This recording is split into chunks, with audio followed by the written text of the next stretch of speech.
Bob Wiseman gave up the search a long time ago. He no longer checked pawn shops. He stopped spreading the word and asking friends to keep an eye out. He knew he would probably never see his guitar again. Decades ago, the Juno Award-winning musician's one-of-a-kind hand-painted guitar was stolen at a recording session. But like so many of the lyrical stories Mr. Wiseman wrote with the guitar, this story took an unbelievable turn when he received an email from a trucker traveling across Canada just last year. We reached Bob Wiseman in Toronto with his long-lost guitar in hand. Bob, how does it feel to have this guitar back in your hands? Awesome. It's quite wonderful to have this guitar back in my hands. How does it look? How does it sound? Well, it sounds great. I wrote a lot of songs on this guitar, and it looks really interesting. The woman who painted it did... Well, I'm taking it in a different way now, because it's like almost 30 years later, and I realize how many things well, there's a lot of things I don't recall about the design and the work she put into it. It's very colorful, and there's a lot of unusual images, that are crossed. Like there's a dolphin, and there's an elephant, and there's ears, and it's kind of exotic and erotic in places, and well, there's actually a little self-portrait of her on the back wearing a T-shirt that says "I am woman, hear me belch," and there's a lot to it. It's great. It was a really nice spirit. It was a really nice memory of this woman. Her name was Kathy Couric, who just approached me after a show in Winnipeg and asked me if she could paint my guitar. Uh-huh. and now it was painted. And how long did you have it before? Well, it disappeared. Well, I had it for.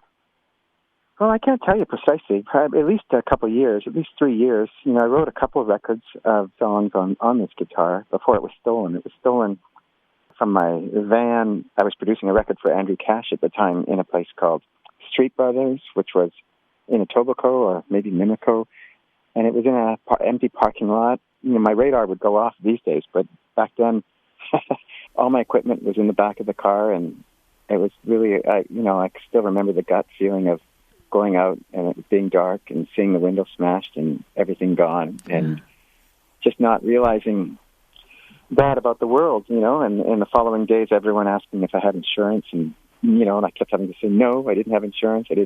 I have ever since because of that. And the thing that really hurt, I guess, most was this guitar, because she kind of put more meaning into this guitar, the woman who painted it.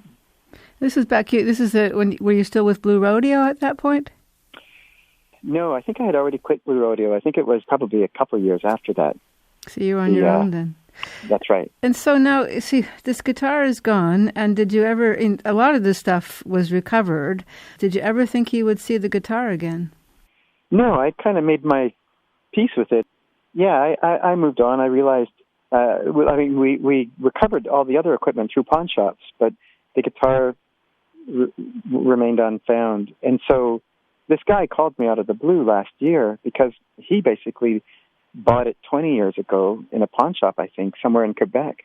And he was a trucker. And he had it for a long time.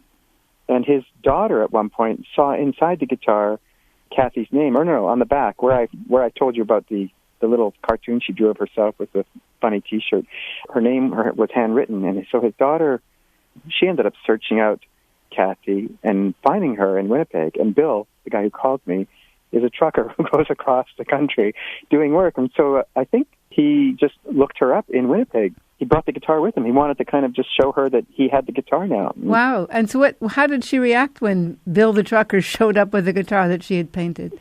Well, I think she was very moved and surprised, and I think she'd been through a lot of changes in her life too. But she also enlightened him on the other part of the story, that actually I made this for this guy, this musician at bobwiseman.com. And so he then emailed me later and said, hey, I got your guitar, and he called me.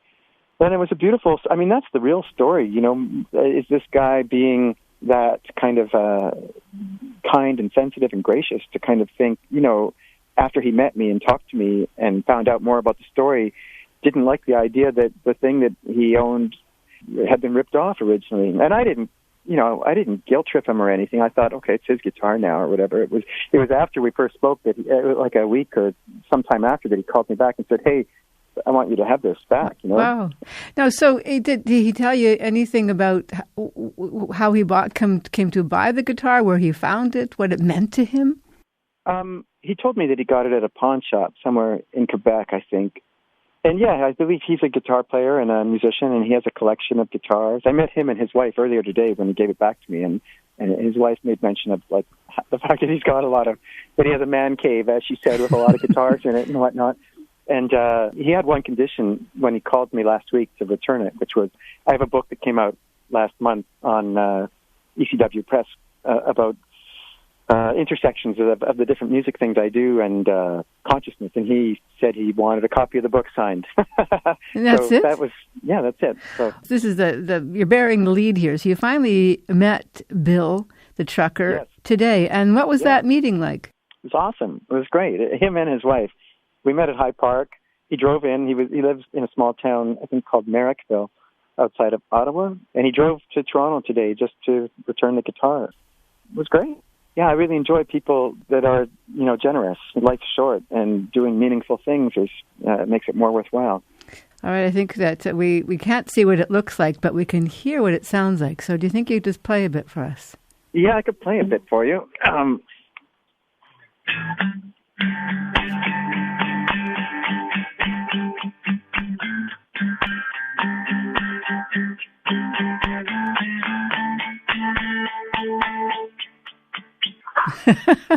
The phone doesn't do justice to the sound of it, but of course. Is there a song that you'd like us to play that actually has been produced a bit better than we just did here? Yeah, there is. I did a whole record in 1995 with this guitar, and one of the songs was called 10,000 Miles. That's about not being too attached to your problems, which maybe would be apropos, sure. Lovely. Lovely to speak with you, and congratulations on getting your guitar back. Thanks a lot. Bye. Musician Bob Wiseman in Toronto.